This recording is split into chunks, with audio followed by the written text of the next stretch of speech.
Sebelumnya minal aidin wal faizin, mohon maaf lahir batin apabila ada kesalahan dari saya maupun kekurangan dari saya selama pembelajaran maupun dalam perkuliahan selama ini.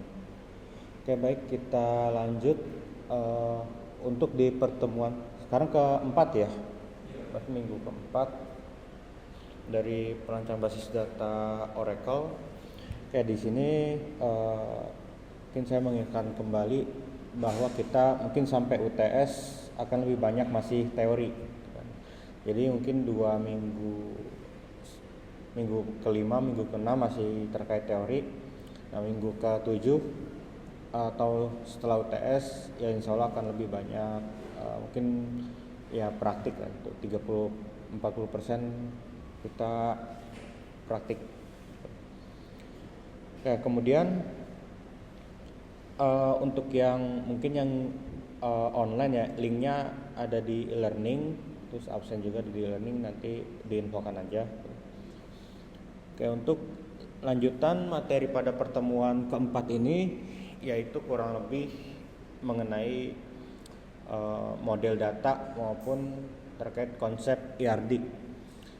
Untuk IRD sendiri saya rasa mungkin di pertemuan semester 2 pernah dibahas ya, karena ada terkait database juga. Pernah dibahas belum? IRD pernah ya? Oke, jadi untuk ya kita sambil mengulas kembali ya gitu. Jadi barangkali mungkin jika memang belum ya ini jadi saya bahas, kalau memang mungkin sudah kita ulas kembali, jadi sambil kita merefresh ya. Oke, untuk model data sendiri, dan di sini juga untuk studi kasusnya menggunakan studi kasus sistem penjualan. Oke, di sini model data yang nantinya akan kita pelajari ada beberapa terkait relational model, entity relationship, normalisasi, dan juga implementasi Oracle. Untuk normalisasi kurang lebih sepertinya di minggu ketiga kemarin ya, kayaknya udah sempat saya bahas terkait normalisasi, kurang lebih overview-nya seperti apa. Nah, kemudian studi kasusnya nanti untuk sistem penjualan. Nah, jadi sistem penjualannya ini nanti kita akan mengidentifikasi entitas atau tabel-tabelnya, kemudian atribut-atributnya sampai relasinya seperti apa. Nah, ini kurang lebih relasi antara data customer dengan data order atau pembelian gitu. Nah, jadi relasi antara customer, ini customer ini sebagai entitas, atau tabelnya customer ID sebagai primary key-nya atau ID unik si customer. Dia mempunyai nama dan juga email. Nah, kemudian untuk order ini dia ada order ID sebagai primary key juga atau kunci utama atau ID dari si order. Nah, terkadang kita kalau beli sesuatu gitu di merchant atau di mungkin di coffee shop atau lain sebagainya, suka ada kadang misalnya nomor order atau ID atau QW. Nah, itu biasanya generate-nya per hari misalnya. Ada yang berdasarkan mungkin tahun, bulan, tanggal, kemudian berapa digit, 5 digit ke belakang dia berurut. Misalnya hari ini mulai dari 1, 2, 3, 4 mungkin sampai 50. Besoknya keulang lagi tapi tanggal depannya itu beda. Jadi tentu akan pasti selalu unik terus gitu.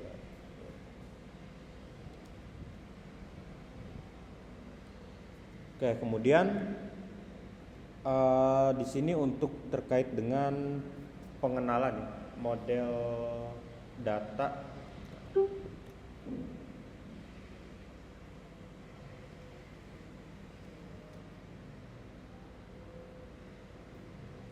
Oke, dari pengenalan model data, di sini ada hierarki model atau parent chart. Nah, di sini ada data yang diorganisasi dalam struktur tree atau pohon. Kemudian relasinya itu one to many. Nah kalau one to many, si parentnya ini misalnya parent ada prodi, program studi misalnya teknik informatika. Nah childnya atau anak-anaknya itu nantinya ada banyak, misalnya ada mata kuliah, kemudian ada tahun ajaran, ada kurikulum, kemudian ada data mahasiswa. Nah itu sebagai childnya. Nah data mahasiswa ya nanti dia mempunyai turunan lagi itu kan. Turunannya ya tentu banyak, bisa data pembayaran gitu kan. Data pembayaran selama perkuliahan dari semester awal sampai akhir. Itu kan datanya enggak hanya satu, itu bisa lebih dari satu data. Misal semester 1 ada pembayaran full, semester 2 pembayarannya mungkin enggak full, parsial, jadi 2 kali gitu kan. Itu sebagai hasil juga atau turunannya kembali. Nah, kemudian untuk network model di sini sebagai struktur graph atau node edge, dia relasinya many to many atau banyak ke banyak. Dia seperti contohnya rute jaringan atau transportasi. Nah, di sini untuk many to many karena dia banyak ke banyak, jadi misalnya di ada satu produk, dia mempunyai beberapa tags. Biasanya kan ada tag misalnya untuk laki-laki atau pria, atau tag misalnya untuk dewasa, untuk anak-anak gitu kan. Artinya tags yang sebagai atribut tambahan, bukan sebagai kategori gitu. Kalau kategori mungkin dia baju gitu kan, atau celana gitu kan, atau kemeja, kaos, nah, itu sebagai kategori. Nah kalau untuk sebagai atribut itu kalau mungkin di produk ya dia sebagai untuk melengkapi nantinya ya tadi, misalnya untuk anak-anak ya sebagai variannya apa, kemudian bisa untuk dewasa, bisa untuk unisex atau universal juga secara general. Nah itu satu produk itu bisa mempunyai beberapa teks gitu kan. Kemudian satu teks bisa juga mempunyai beberapa produk gitu. Jadi anggapannya ada dua tabel yang sama, atau dua tabel produk dan tabel teks gitu kan. Nah jadi kalau kita cari di tabel produk, nanti dia akan ke filter, misalnya kita mau ngegrouping berdasarkan teks yang mereka punya kan. Nah maka keluar nih beberapa produknya dan juga dari teks-teksnya. Nah kemudian yang sama juga di data teks, misal kita grouping berdasarkan teksnya juga, misalnya dia akan mempunyai misalnya ketika dibuka ada data celana misalnya, kemudian baju, kaos, sepatu, sendal, ya itu sebagai ya sebagai ibaratkan satu data yang di data A mempunyai banyak data di data B, kemudian di data B mempunyai satu data yang ada di data B mempunyai banyak data yang di data A itu. Jadi mereka bisa mempunyai banyak jaringan relasi itu. Beda halnya kalau tadi yang one to many. One to many dia di data A punya banyak data B. Data B enggak punya ke banyak data A, hanya punya satu tuh. Si data B hanya punya satu data A tuh.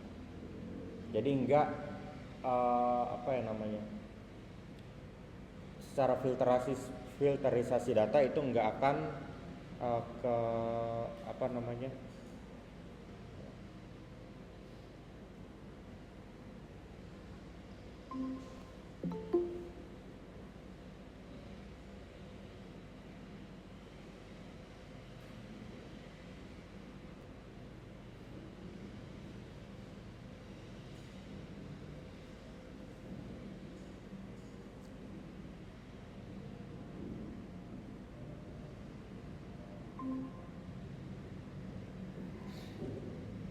Oke, secara filterisasi data juga ada perbedaan.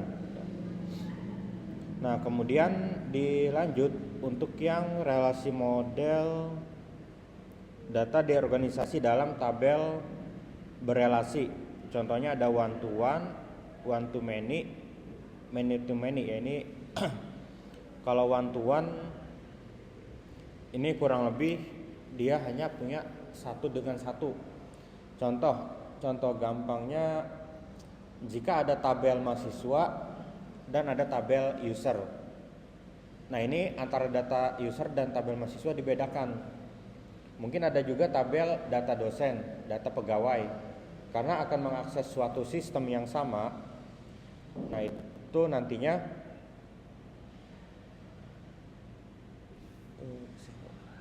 akan mengakses satu sistem yang sama, maka dibuatlah ada satu tabel user, nantinya dia berelasi dengan satu data ke tabel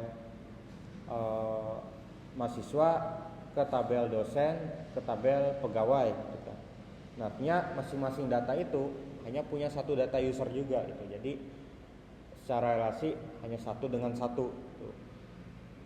Nah, kemudian apakah nggak bisa duplikat gitu kan? Ya nggak bisa, kita bisa nentuin unique-nya itu misalnya berdasarkan username atau email. Karena di database kita juga bisa nentuin unique field-nya apa aja. Nah, kemudian tadi secara contoh di user ya. Untuk yang one to many dan juga many to many tadi kurang lebih sudah dijelaskan. Oke, kemudian ini contoh perbandingan modelnya ya. Perbandingan modelnya di sini ada root atau parent. Root atau parentnya, kemudian dia mempunyai dua anak, kan, dua child. Nah, di sini rootnya, parentnya sebagai data utama. Kalau di sebuah produk kita lebih mudah melihatnya sebagai kategori produk. Nanti kalau kita belanja online kan buka kategorinya, muncul produk-produknya. Nah, ini sebagai childnya gitu kan. Nah, kemudian ini juga ya sama sebagai penghubung ya, node A, node B, node C. Kemudian ya tabel A dan tabel B.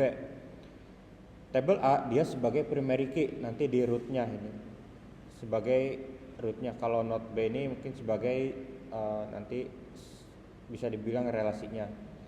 Tapi yang paling umum kita ketahui, yang harus pahami, yang root dengan child, kemudian yang ketiganya ya, tabel A sebagai primary key, ID-nya misalnya ID kategori tadi ya. Kemudian di tabel B sebagai foreign key ya. Kunci indeks, tetap dia sebagai kunci tapi bukan kunci utama.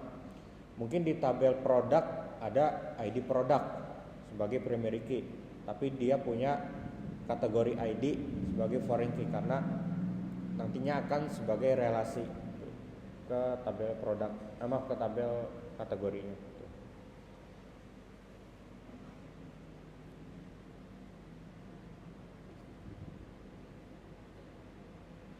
Oke, kemudian untuk di model relasional juga di sini ada beberapa item ya.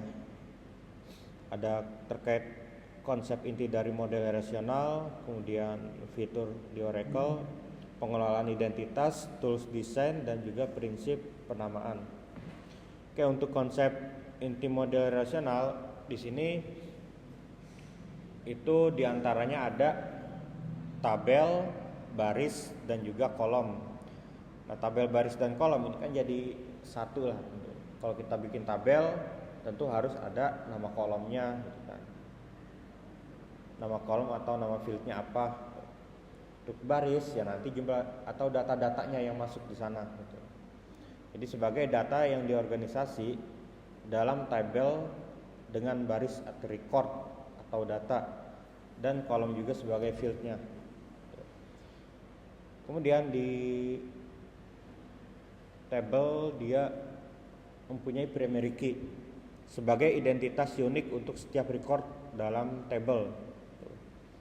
Kalau mungkin kalau di MySQL ya, kalau bikin primary key yang unik dan otomatis, biasanya kalau tipenya integer kita langsung set auto increment, atau increment otomatis dia sebagai nantinya primary key. Itu udah otomatis. Beda halnya kalau kita mungkin yang bukan integer tapi dia varchar, tetap bisa kita bikin unik dan juga sebagai primary key. Nanti mungkin tipenya kalau di database langsung kolomnya kita buat unik, biasanya ada pilihan unik. Atau ketika di aplikasi, ketika akan menyimpan data atau mengupdate data, dicek jika sudah ada ID yang sama misalnya, otomatis ditolak gitu kan.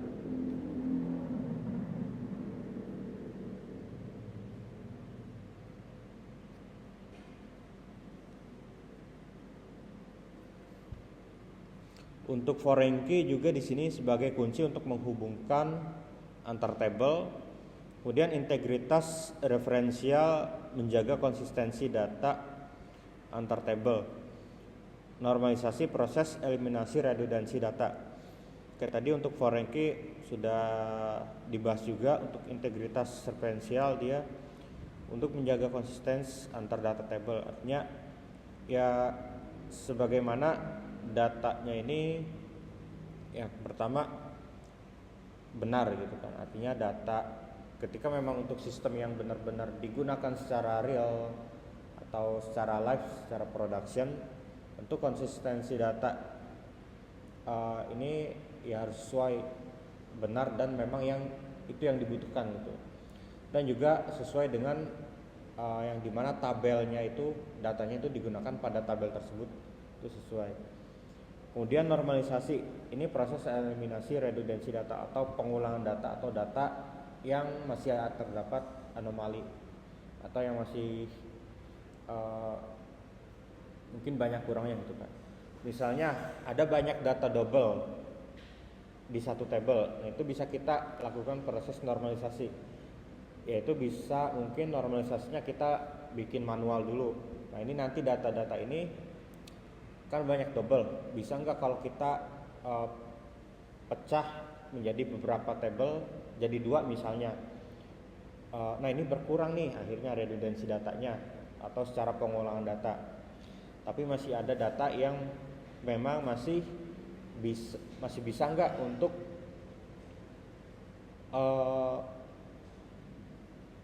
lebih memaksimalkan data agar tidak ada redundansi data atau data yang anomali. Nah kalau masih bisa ya dipecah lagi, mungkin jadi ada dari tadinya 1 jadi 3 gitu kan. Jadi 3 table baru gitu kan. Artinya nanti menjadi sebuah table baru gitu. Itu normalisasi gitu. Jadi yang awalnya 1 tabel mungkin ada 20 kolom gitu kan, 1 table. Dia banyak ada pengulangan data, redundansi data atau anomali data. Kemudian kita normalisasi. Maka setelah dinormalisasi kita buat itu nantinya akan menjadi turunan beberapa table. Ada bisa 2 table, bisa jadi 3 table.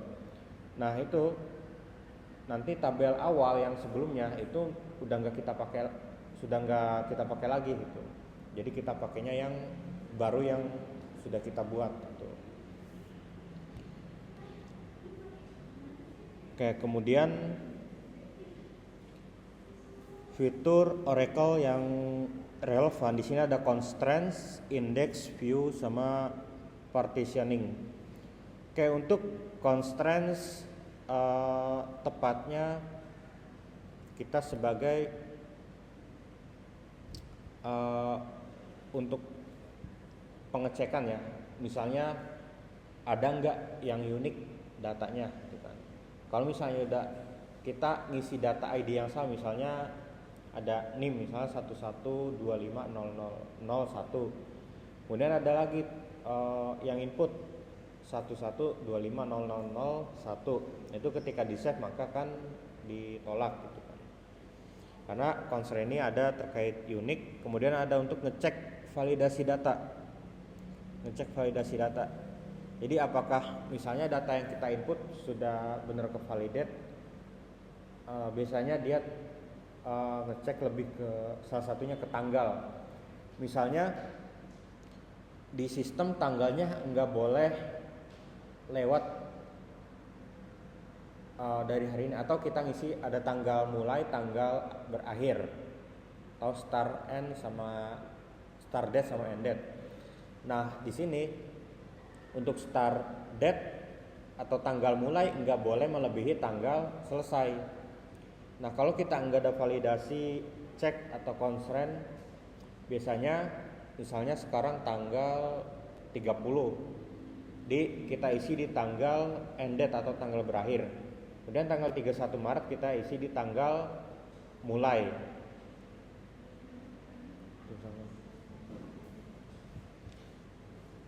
Nah untuk tanggal mulai kita isi tanggal 31, otomatis kan lebih lama kan. Nah itu secara sistem sebenarnya emang nggak boleh. Tanggal mulai ya secara standar itu harus lebih dulu dibanding tanggal berakhir. Makanya ketika akan kita save, kalau kita tambahin constraint untuk ngecek data tanggal itu, nantinya akan ditolak bahwa tanggal mulai nggak boleh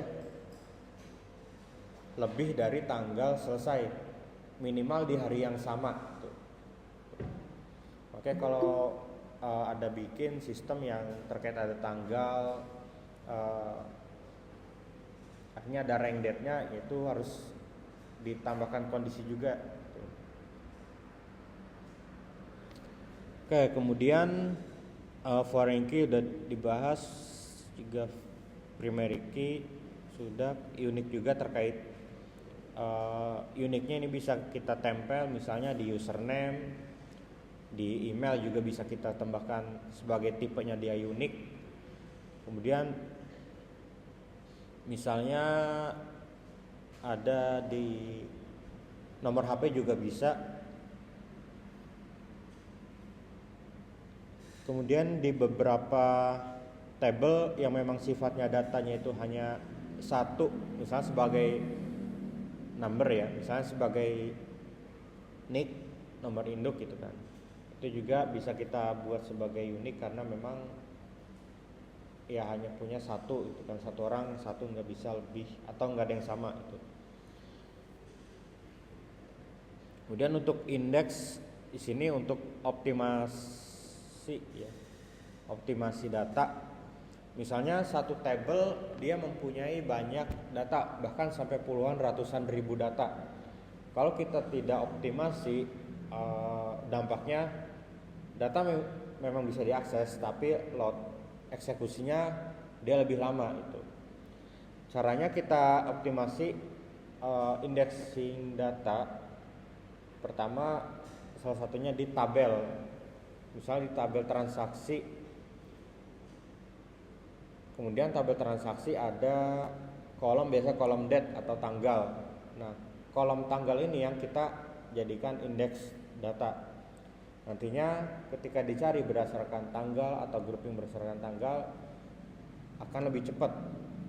Karena kalau udah kita indeks, dia akan melakukan proses pencarian data juga lebih maksimal, lebih cepat.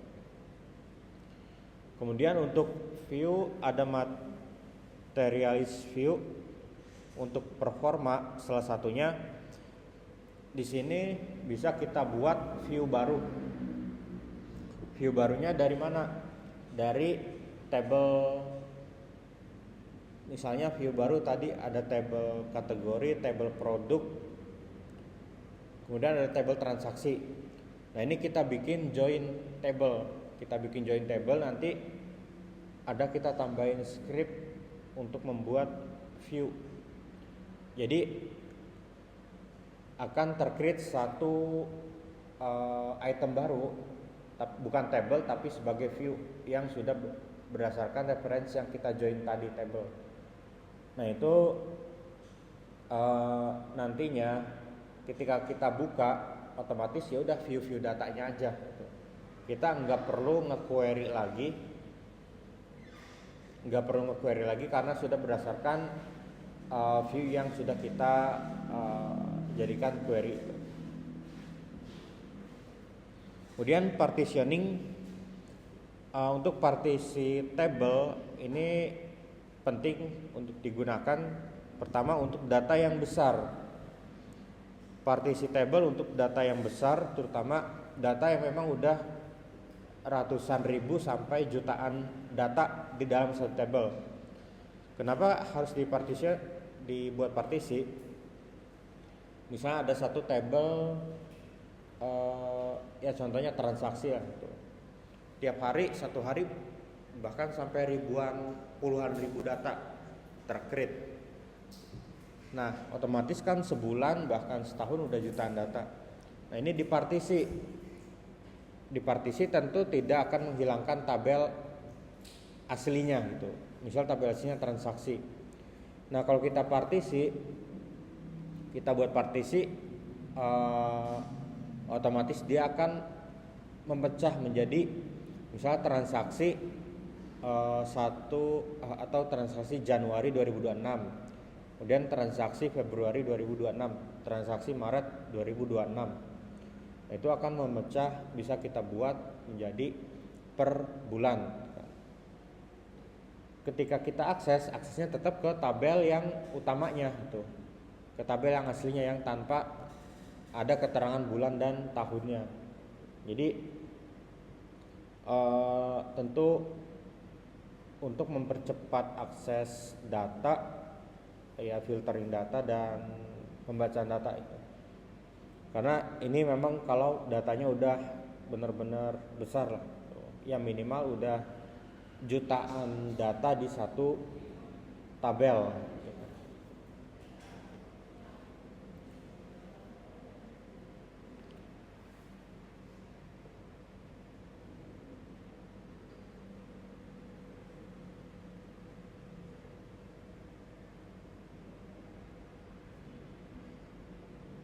Oke, kemudian untuk pengolahan identitas, terutama di Oracle, ya. Di sini ada generate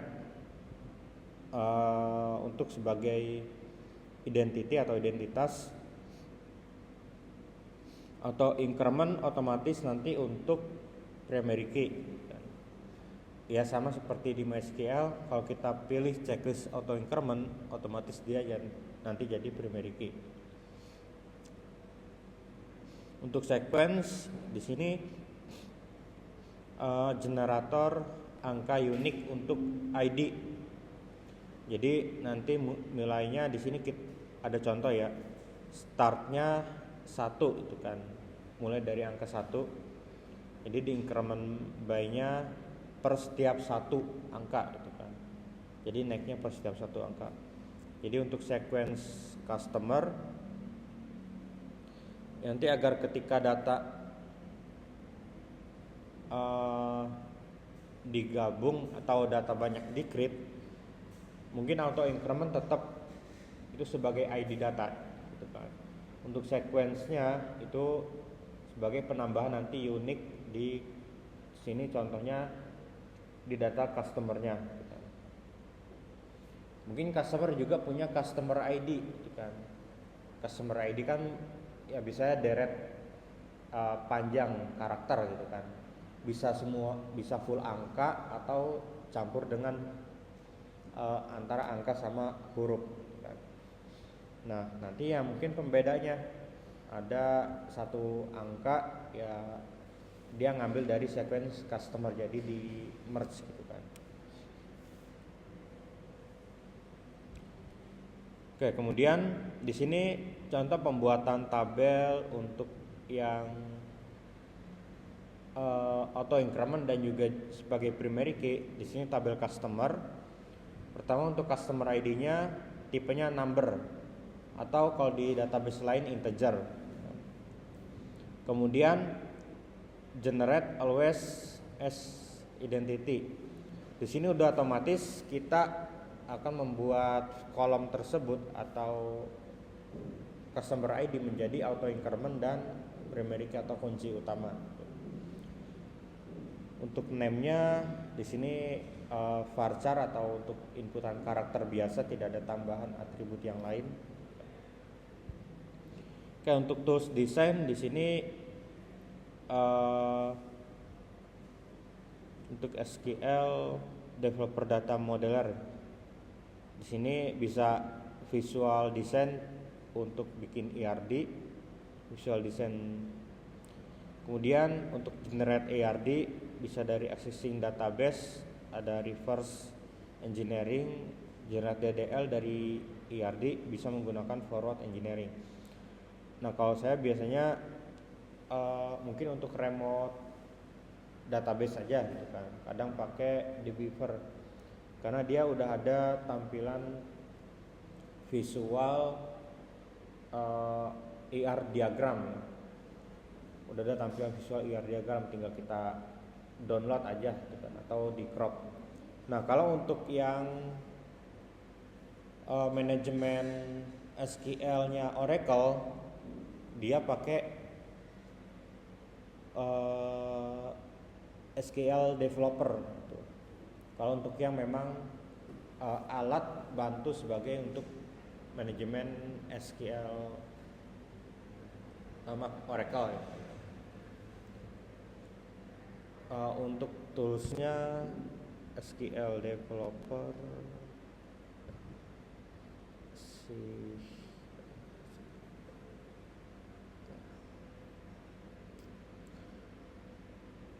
Kayak SQL developer kurang lebih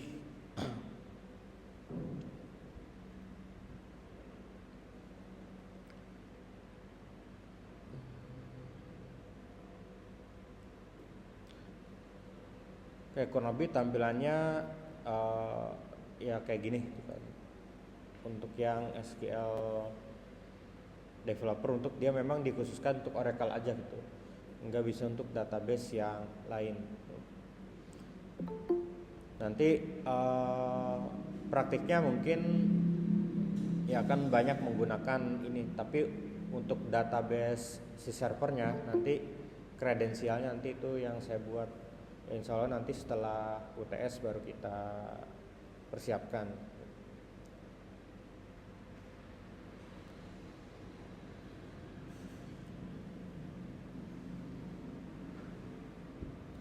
Oke, kemudian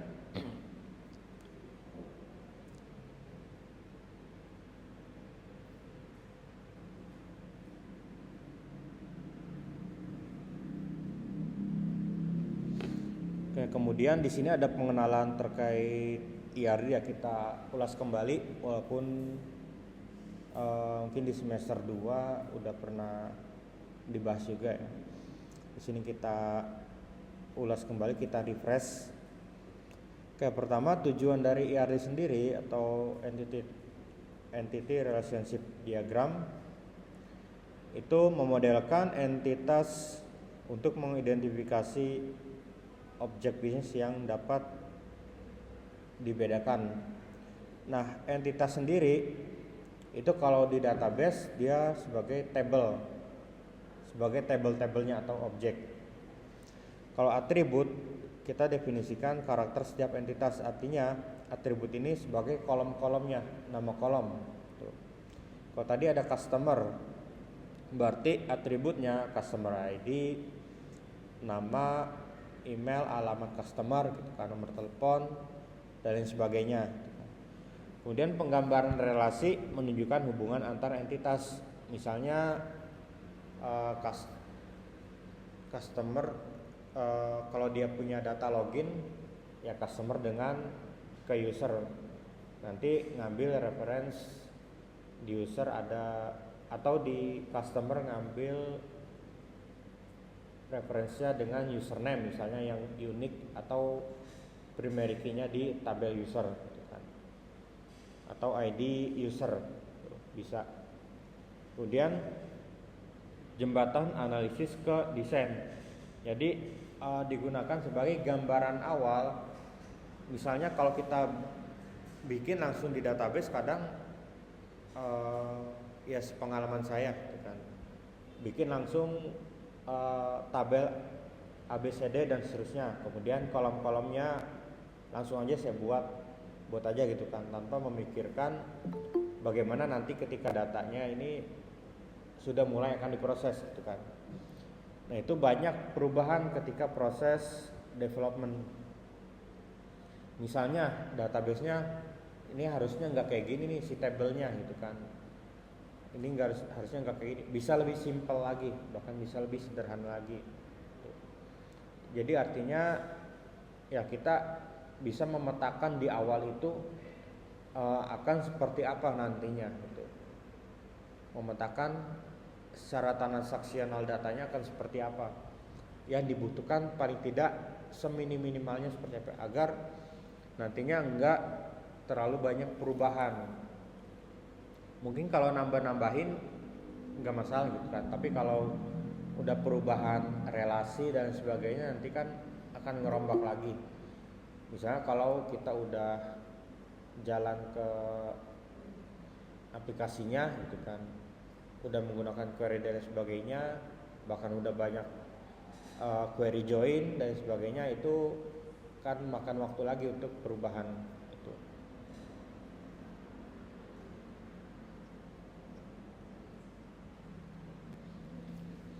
Kayak kemudian notasi IRD ya.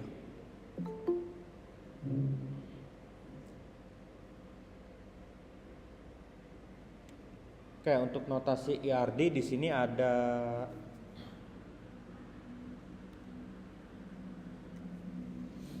contohnya, ada customer, data customer, atau entitas customer dengan entitas order. Di sini sama-sama dia punya primary key customer ID dan juga di order ID primary key. Nah, tapi di order ID dia punya nih tapi foreign key gitu kan. Dia punya foreign key dari customer ID karena dia perlu data customer siapa aja nih yang udah melakukan transaksi gitu. Makanya disimpan di tabel order sebagai foreign key untuk customer ID-nya.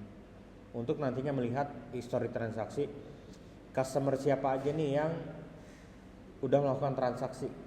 Karena tujuannya salah satu misalnya untuk, misalnya ada customer A, dia transaksinya udah 10 kali dengan nominal pembelanjaan sekian. Si B berapa kali dengan pembelanjaan sekian. Mungkin dari sana bisa ada fitur kedepannya dibuat fitur loyalty gitu kan.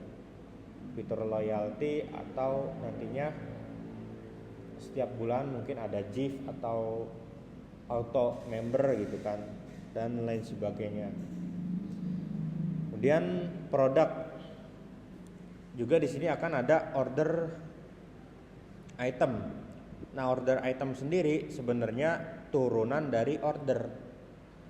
Kenapa? Karena order sendiri dia hanya menyimpan mungkin ya menyimpan tanggal transaksi, nomor transaksi, kemudian order ID udah pasti gitu kan. Kemudian kasirnya siapa misalnya, metode pembayarannya pakai apa, apalagi ya, mungkin minimal itu dulu gitu kan. Kemudian order itemnya ini apa? Order itemnya ini barang-barang atau produk yang si customer beli. Nantinya sebenarnya di sini akan ada gitu kan, nanti satu ke banyak atau one to many gitu kan, antara order dengan order item. Ordernya satu, many-nya atau banyaknya di order item. Jadi satu dengan n, antara order dengan order item satu dengan m.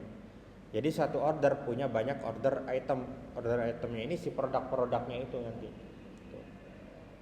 Kalau kita lihat di struk Alfa atau Indomart gitu kan, kalau kita belanja ya beberapa produk itu kan itu nanti sebenarnya kesimpan ke tabel, contohnya order item, nanti produk-produknya gitu. Tentu berdasarkan nanti ada foreign key dari order yang ini si parentnya itu, bahwa si order item ini berdasarkan data order ini gitu. Kalau di satu table order, kalau punya banyak item yang dibeli, bahkan bisa jadi raw baris datanya banyak duplikat gitu. Itu nggak bagus gitu. Kalau sebagai data yang memang tabelnya tabel utama atau tabel parent, atau bahkan ada yang lain, makanya itu dipecah menjadi turunannya. Nah,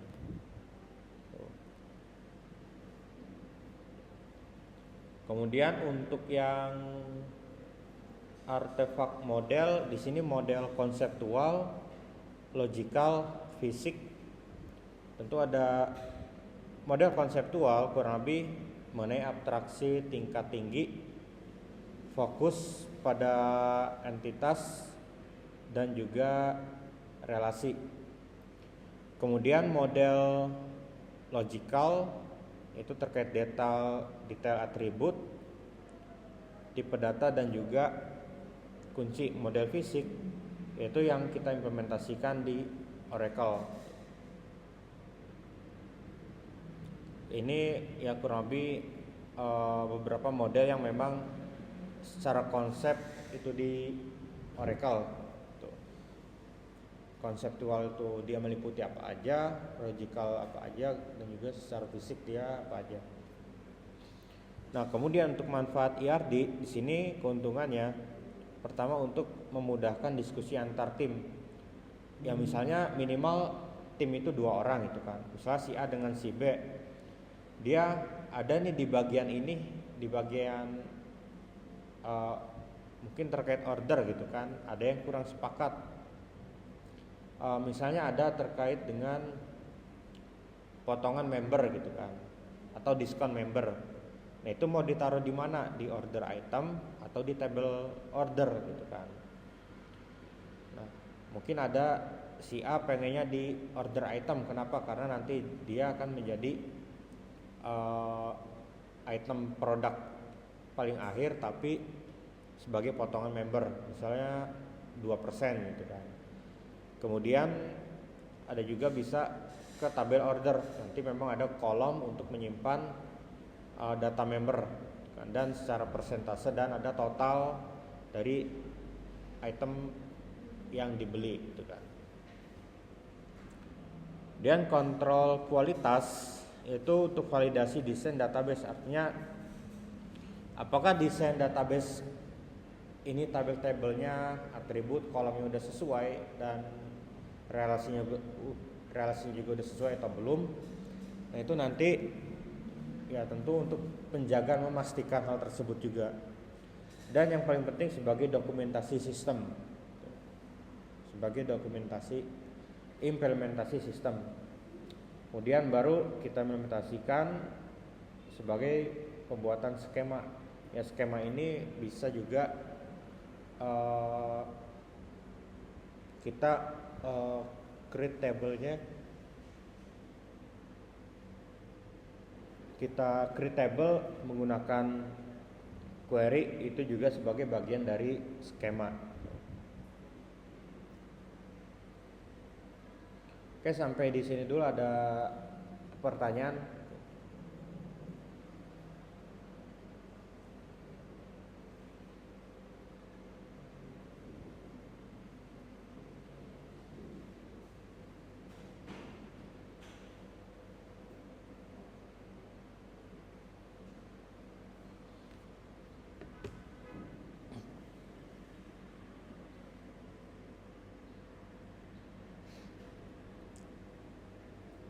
Oke, dilanjut.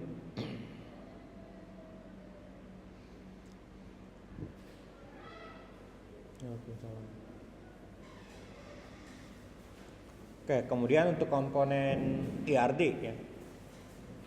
Komponen IRD Oke, untuk beberapa tadi udah saya jelaskan juga di awal dan di slide sebelumnya.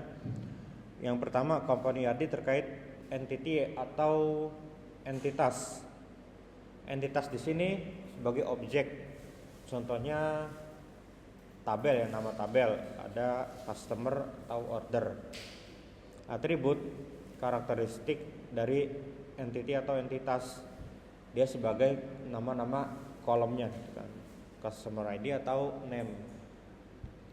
Kemudian primary key sebagai identitas unik setiap entitas. Artinya setiap entitas atau table wajib mempunyai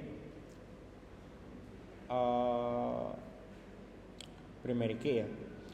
Nah, kemudian beda lagi kalau tabelnya itu dia table many to many gitu kan. Itu nanti kalau relasinya many to many, dia akan membuat table baru yang akan menyimpan misalnya ID customer ini akan mempunyai atau ID produk A misalnya ada 4, kemudian ID produk A kemudian dia mempunyai 4 teks gitu kan. Mempunyai 4 teks, jadi produknya ID-nya 1, teksnya ada ID 1, 2, 3, 4. Dia karena kalau saya implementasi di ERP, kalau dia tipe datanya atau tipe kolomnya many to many, dia akan menjadi atau membuat satu kolom baru atau satu table baru yang tidak ada primary key, tidak ada foreign key juga, hanya sebuah tabel relasi aja yang menandakan relasinya itu dari kolom A dengan kolom B yang menyimpan ID-ID-nya. Hanya mungkin tabel itu aja yang biasanya nggak ada foreign key atau primary key. Nah, kemudian untuk relasinya di sini ada 1 ke 1 atau one to one, 1 ke banyak one to many, dan MN ya, banyak ke banyak atau many to many. Oke, yang paling sering digunakan untuk relasi one to one sama one to many. Kalau many to many digunakan juga, tapi secara sistem enggak banyak gitu kan, atau sangat minim sekali gitu.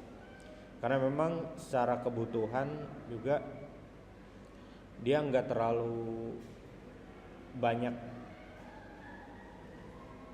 sesuai kebutuhan aja gitu. Mungkin dari 100% relasi yang ada 100% gitu kan, atau dari 20 relasi yang ada dari beberapa tabel misalnya, mungkin hanya 1 atau 2 yang relasinya tipenya itu many to many. Bahkan mungkin ada yang enggak ada, karena memang sesuai kebutuhan juga. Kemudian ada asosiatif entitas atau entity, yaitu sebagai penghubung relasi many to many. Kayak di sini digunakan untuk memecah relasi many to many. Contohnya di sini ada order item, yaitu untuk order dan juga produk. Ya, di sini makanya antara tabel produk dan tabel order, ya dia si order nggak mungkin nyimpan relasi foreign key si produk, karena kalau nyimpan otomatis nanti akan jadi tipenya one to many kan. Kalau one to one nggak mungkin bisa, one to many bisa tapi datanya akan duplikat banyak. Kalau lebih dari satu produk yang duplikat itu contohnya bisa dari order ID-nya atau transaksi ID atau nomor transaksi. Kemudian tanggal transaksi, siapa yang beli, nominal jumlahnya mungkin akan keduplikat. Jadi ini akan menjadi datanya anomali atau enggak bagus gitu kan. Makanya akan menjadi tabel baru, yaitu order item, yang menyimpan ID order dan juga ID produk gitu. Makanya nanti ketika akan dibuat mungkin ke struk gitu kan atau ke tampilan yang lain, makanya dipanggil juga order item. Nantinya tinggal dibikin join, kan dia hanya nyimpen ID aja. Ya udah dipanggil ada product name, terus nanti di order juga ada mungkin quantity yang dibeli berapa gitu kan. Nah, dia memiliki atribut sendiri.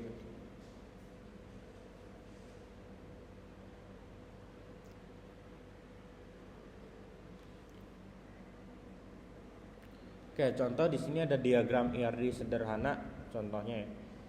Nah, di sini ada customer ID, primary key, dia one to many dengan tabel order. Tentu tabel order dia nyimpen satu kolom yaitu customer ID, udah pasti ya. Karena untuk melihat dan mengetahui siapa sih customer yang belanja gitu kan, yang order. Order item dia akan menyimpan. Nah, dia di sini enggak ada foreign key atau primary key di order item. Dia hanya ada order ID dan product ID. Nah, di sini ya product ID-nya ngambil dari produk. Ya sebenarnya di sini nanti order ID ngambil dari order gitu. Oh, ini gambaran antara satu tabel dengan satu tabel aja gitu. Kemudian ada untuk pembayaran. Pembayaran tentu di sini sebagai payment ID atau jenis pembayarannya pakai apa. Dia primary key kunci utama. Di order dia akan menyimpan nantinya sebagai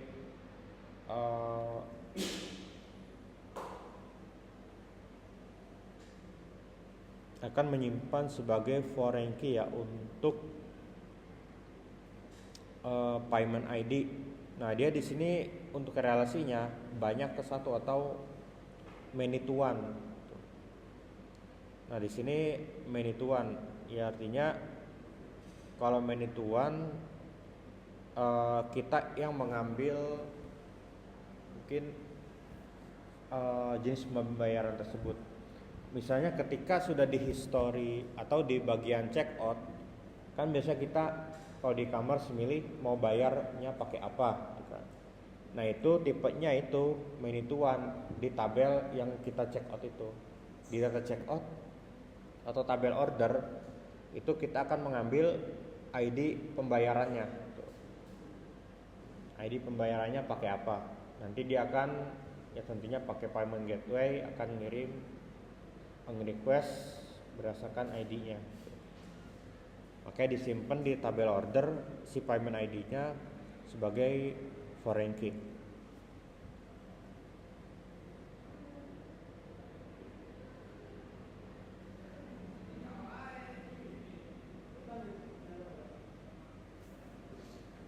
Oke, di sini ada studi kasus terkait sistem penjualan. Di sini analisis kebutuhan bisnis dan identifikasi entitas untuk database penjualan. Kebutuhannya yaitu pelanggan memesan produk. Satu pesanan dapat berisi banyak item. Kemudian harga historis, harga item dicatat saat transaksi. Pembayaran bertahap, pesanan dapat memiliki pembayaran bertahap.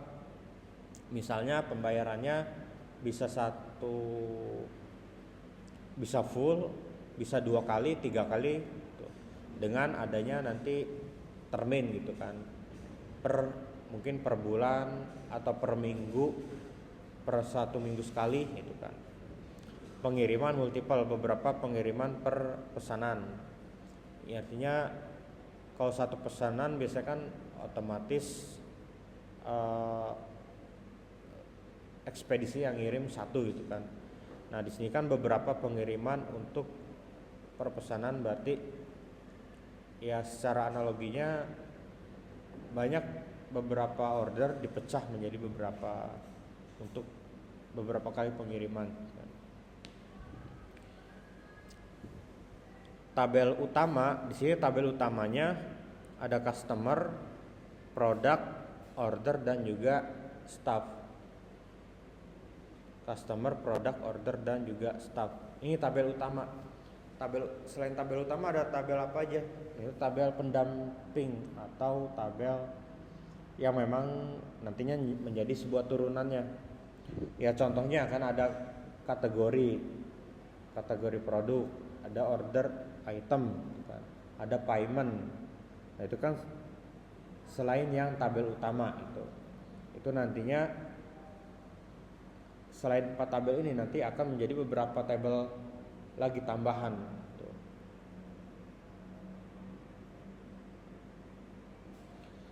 Ya alur sistemnya di sini pelanggan memesan, kan. Untuk memesan, kemudian pelanggan memesan lalu milih produk udah dapat, kemudian menjadi order item. Itu baru di dalam mungkin form checkoutnya gitu kan. Nah barulah ketika udah dibayar pembayaran, setelah di form checkout itu selesai menjadi pengiriman. Ini secara alurnya dari kiri ke kanan, terus ke bawah kiri, kanan, terus ke bawah kiri lagi, kanan.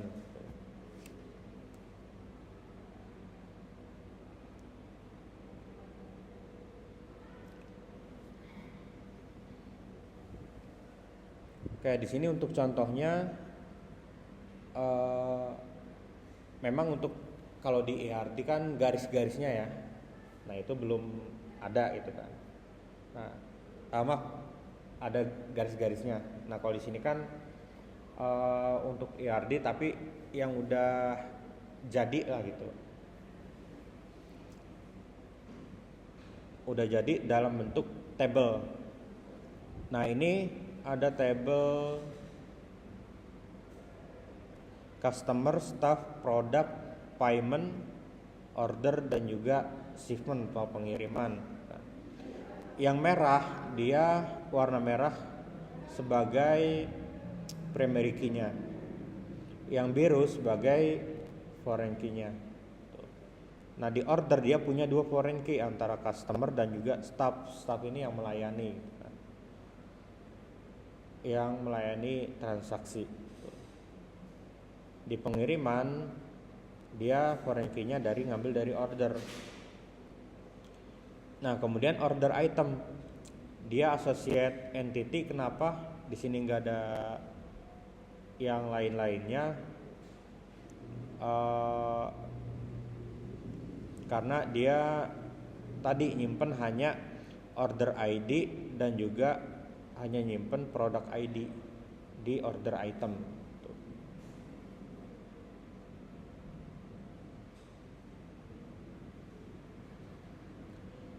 Oke, kemudian untuk yang dinormalisasi database ya, kita sedikit mengulas masih dari terkait case yang sama ya.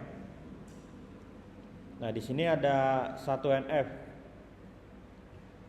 Jadi contohnya di sini alamat terstruktur ada jalan, kota, kode pos. Jadi bukan satu kolom yang digabung. Nah contohnya di sini ada address gitu kan. Address ini atau alamat ngisinya ini mungkin orang banyak bebas. Ada yang hanya nama jalannya aja, mungkin sampai nomor, sampai RT. Ada yang lengkap sampai kecamatan, kota, provinsi, kode pos kan gitu. Kalau isinya hanya satu isian aja gitu. Nah bagusnya yang address ini kita normalisasi, kita pecah menjadi beberapa. Menjadi ada untuk isian nama jalan, kemudian kelurahan, kota, kabupaten, provinsi, kode pos gitu. Nah untuk yang kelurahan, provinsi, kode pos,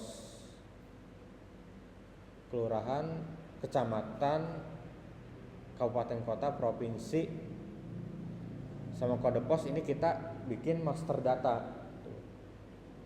Jadi ketika pilih provinsi Jawa Barat, otomatis di tabel di isian kabupaten kota yang nampil itu kota-kota kabupaten yang ada di Jawa Barat. Begitu juga seterusnya sampai kelurahan. Jadi isinya nanti akan lebih bagus secara data. Nama jalannya ada, kelurahan, kecamatan, kabupaten, provinsi sama kode pos nanti juga lengkap gitu. Kalau kita hanya address aja atau satu isian aja, orang ada yang isi lengkap banget, ada yang lengkap aja, ada yang enggak lengkap, ada yang mungkin ya udah asal ngisi aja gitu kan. Itu untuk salah satu untuk 1NF gitu kan. Jadi kita kalau di sini contohnya dia membuat ada dibagi 3, yang address dibuat menjadi 3 bagian, street, jalan, kemudian kota dan kode pos. Tentu nanti akan di mana di satu tabel yang sama. Mungkin kalau di sini jadi satu tabel, kalau misalnya menggantikan address, jadi ada atribut customer ID, name, street, city sama postal code.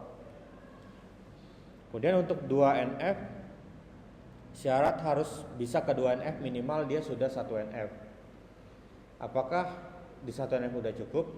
Ya kalau memang dirasa udah cukup, contohnya kayak yang di sini yang customer ya udah cukup, karena memang secara dipecah antara address atau alamat ini udah cukup banget gitu kan, nggak perlu ke 2NF.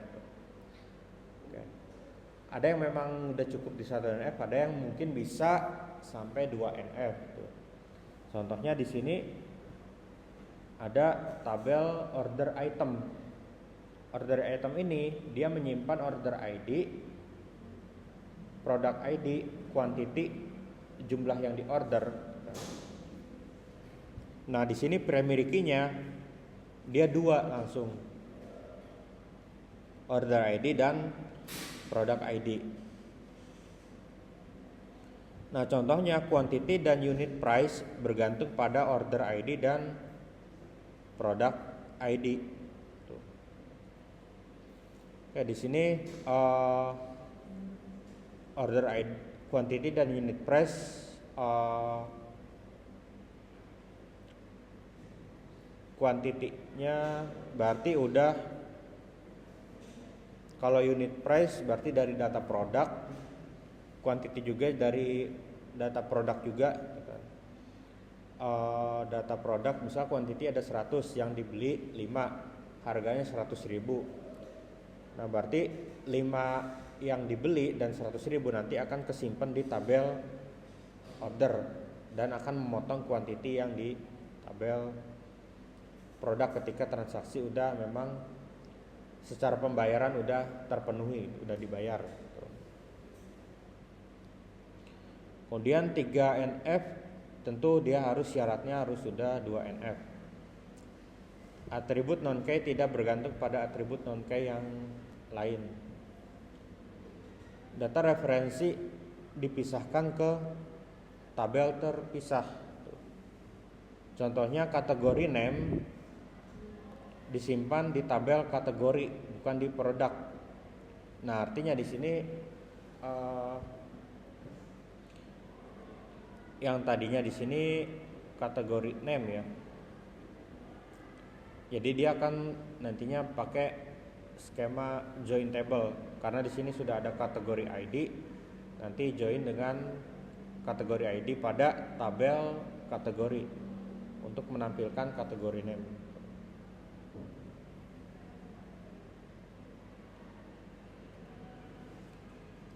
Oke, kemudian ya di sini mungkin untuk implementasi di Oracle ya kurang lebih untuk skema table splash table space projectnya ya. Kalau ini nanti ya dari saya yang buat ya setelah UTS insya Allah nanti. Kemudian definisi tabelnya, nah kalau ini nanti dari teman-teman mahasiswa nih yang membuat itu. Kalau saya hanya membuat nanti environmentnya, kemudian cara koneksinya seperti apa gitu. Nah ini nanti secara praktik dari teman-teman mahasiswa yang membuat. Ini juga untuk menentukan constraint, apakah itu unik apa enggak, apakah untuk sebagai cek apa enggak, apakah primary key atau enggak, apa foreign key apa enggak gitu. Kemudian buat identitas, apakah dia kolomnya auto increment atau sequence. Kemudian rancangan indeks, apakah dia nanti indexing atau enggak. Ya mungkin sementara enggak perlu diindeks gitu kan, karena ya masih sedikit. Kemudian untuk dokumentasi, ya di sini untuk menggunakan command on untuk dokumentasi. Artinya kalau di script codingan kan kita biasanya ada yang pakai pager, ada yang pakai mungkin double slash gitu kan, ada yang tag seperti siku, tag kurang dari atau lebih dari, di dalamnya ada kalau HTML tanda seru strip-strip gitu kan. Untuk dokumentasi misalnya bagian ini script untuk ini, bagian ini script untuk ini. Jadi biasanya untuk memudahkan biar nggak lupa aja gitu.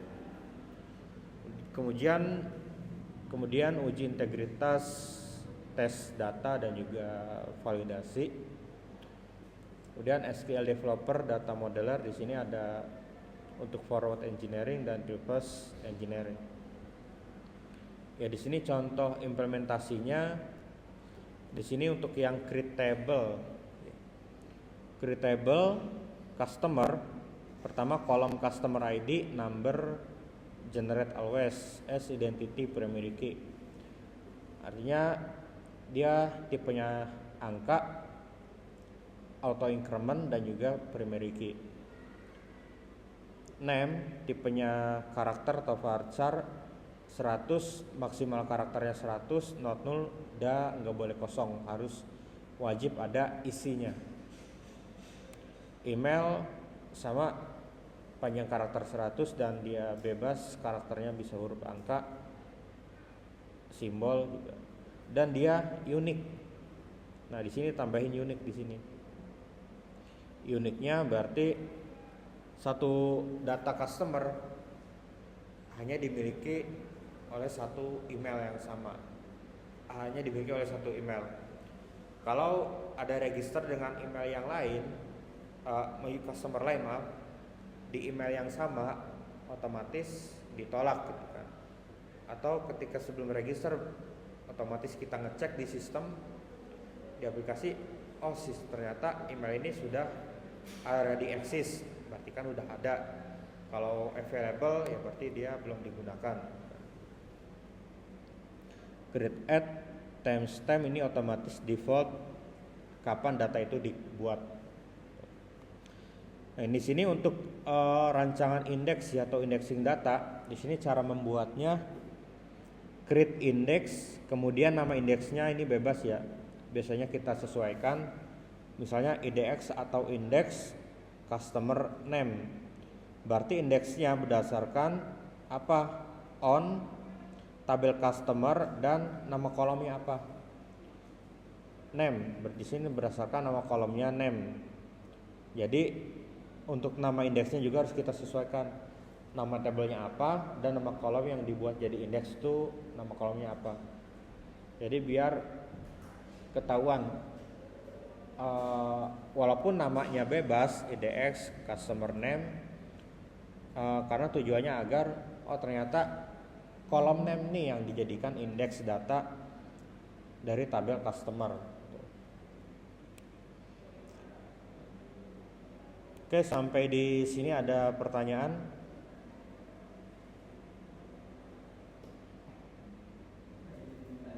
Iya.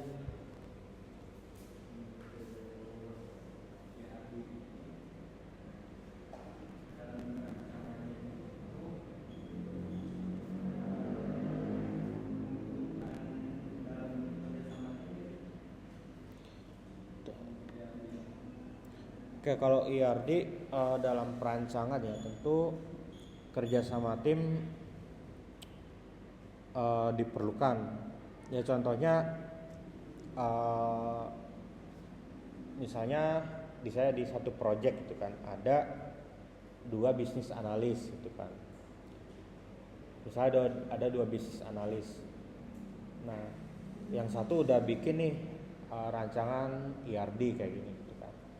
Nah, kemudian didiskusiin biasanya ini udah sepakat belum kayak gini gitu. Kalau belum nanti perubahannya yang mana aja gitu kan.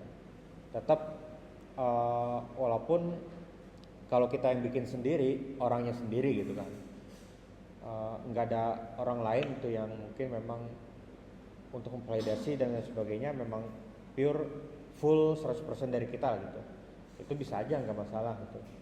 Tapi kalau lebih dari satu orang, itu tentu secara komunikasi dibutuhkan agar nanti nggak ada terjadi salah pahaman. Contohnya kedepannya, oh ternyata ini jadi masalah nih kayak gini, ini harusnya nggak kayak gini gitu. Nah itu kalau nggak ada komunikasi, otomatis ya udah yang bikin tuh yang disalahin gitu. Nah kalau ada komunikasi, ya itu bisa ya bareng-bareng lah, atau bisa pertanggungjawabkan bahwa kami sudah diskusi bahwa sepakatnya seperti ini dengan alasan sebagai berikut gitu kan. Ya, artinya dalam perancangan IRD memang mungkin dibuatnya sendiri, atau kalau sistemnya sangat-sangat besar, kompleks, itu satu orang mungkin hanya bisa, atau bahkan ada 5 analis, bisnis analis dibagi-bagi nih, mungkin kapasitasnya per 20% gitu. Yaudah mereka bagiannya ngerjain bagian ini, ada yang bagian ini. Nantinya untuk connect ke satu sistem yang sama dari beberapa bagian itu, ada nih bagian yang nantinya menjadi penghubung tuh. Jadi ya memang secara komunikasi dan juga untuk antar tim diperlukan, atau bisa ngerjain bareng lah gitu. Sebelumnya diskusi dulu, mungkin secara narasi nanti akan kayak gini gitu kan. Secara narasi kayak gini. Baru dipraktikkan, dibuatlah gitu. Secara gambaran IRD-nya gitu. Biasanya kalau secara project di saya kayak gitu. Biasanya diskusiin dulu skupnya apa dulu nih. Skup sistemnya apa dulu? Artinya fitur-fitur sistem yang mau dibuat apa dulu gitu. Setelah ketahuan fitur sistem yang mau dibuat apa aja, baru ditentuin flow sistemnya gitu, alur sistemnya mau seperti apa. Kalau udah itu baru bisa kita buatlah rancangan database IRD gitu. Jadi memang ya diskusi ya perlu, kecuali memang sendiri. Tapi kadang bisnis analis sendiri juga tetap ada diskusi ke engineer atau developer, karena untuk memastikan ini kalau kayak gini bisa enggak gitu. Kalau bisa ya udah nanti dibuat gitu, kalau enggak berarti nanti cari skema yang lain gitu.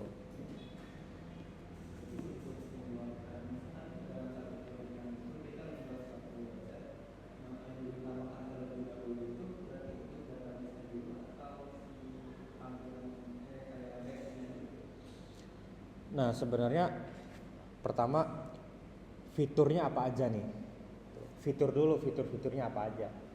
Fiturnya udah ketahuan, kemudian flow sistemnya untuk mengembangkan fitur tersebut, artinya mulai dari datanya, data master sampai data transaksi di websitenya udah ketahuan nih alurnya dari mana ke mana, itu 2. Nah baru kemudian mockup bisa, mungkin bikin mockup dulu gambaran, nggak usah yang gimana pakai mungkin contoh mockup yang sederhana ya.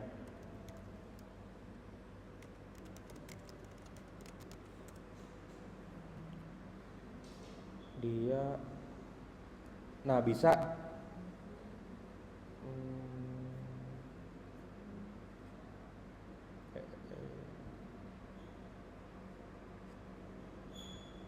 nah bisa kayak gini dulu mockupnya gitu. Setelah fiturnya flow-nya baru bikin mockupnya gitu. Mockup bisa. Setelah itu sambil dibuat nanti biasanya kalau di saya itu project kalau untuk ERD memang diserahkan ke developer. Mungkin bukan ke ERD-nya ya, langsung ke database-nya gitu. Karena bukan kolom sih apa ya? Field-nya atau atributnya udah jelas apa aja gitu.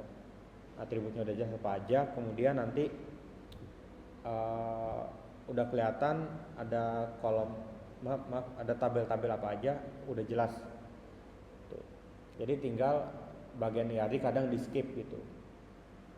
Kalau memang bagian itu tabel-tabelnya udah kelihatan jelas dari mockup sama nama kolomnya dari mockup juga atau atribut, ya udah langsung aja gitu. Jadi kadang ada gambaran dari mockup juga.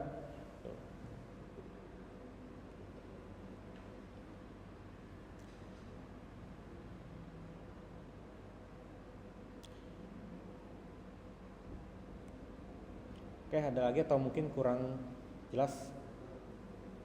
Ya, jadi secara gambaran kita harus cari tahu dulu nih fiturnya. Kita mau bikin fitur apa aja nih. Kalau secara di project memang kadang ERD itu di skip gitu. Tapi digantikan flowchart atau flow map yang menggambarkan keseluruhan alur sistem. Itu yang dijadikan setelah kita tentukan fiturnya apa aja gitu. Fitur-fiturnya. Jadi memang ERD banyak di skip gitu. Jadi setelah alur sistemnya ada, kemudian biasanya ada bagian desain atau terkadang bukan front end juga ya, UI UX lah gitu, orang UI UX yang bikin mockup kayak gini, baru ke developer dieksekusi. Mau nama tabelnya seperti apa, kolom-kolomnya atributnya apa aja, itu menyesuaikan dengan apa yang ada di sini. Kalau ada yang kurang mungkin biasanya nggak ditampilin tapi di hide gitu. Mungkin kayak status atau date atau lain sebagainya, atau aktif atau nggak aktif gitu. ID itu kan kadang di hide, nah itu. Jadi memang yang kelihatan aja gitu, yang utamanya. Jadi kurang lebih seperti itu.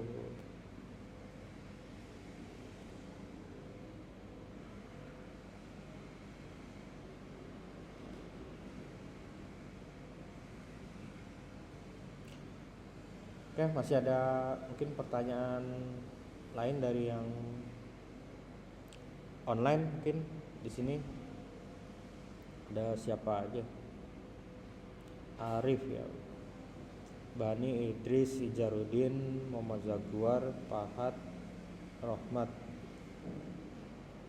Oke, ada pertanyaan mungkin yang di online.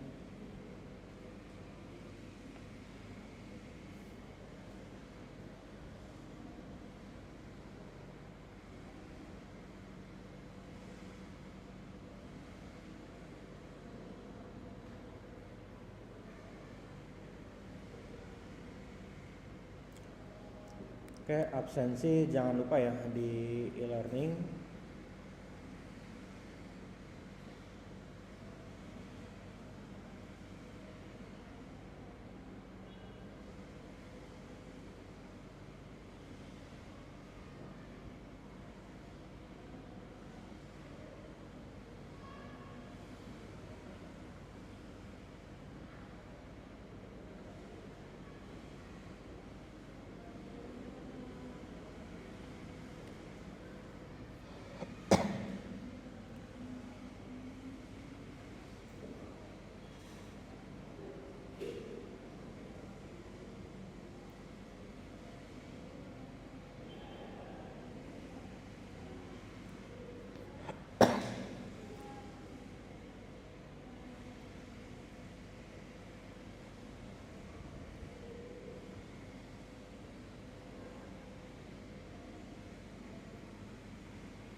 Oke, jika tidak ada pertanyaan yang lain, saya akhiri untuk perkuliahan di pertemuan keempat. Oke, terima kasih untuk yang sudah hadir, terutama untuk yang di kelas dan juga yang di online. Semoga apa yang kita pelajari hari ini bisa bermanfaat ke depannya. Baik, kurang lebihnya apabila ada kekurangan dari saya mohon maaf. Terima kasih. Wassalamualaikum warahmatullahi wabarakatuh. Waalaikumsalam warahmatullahi wabarakatuh.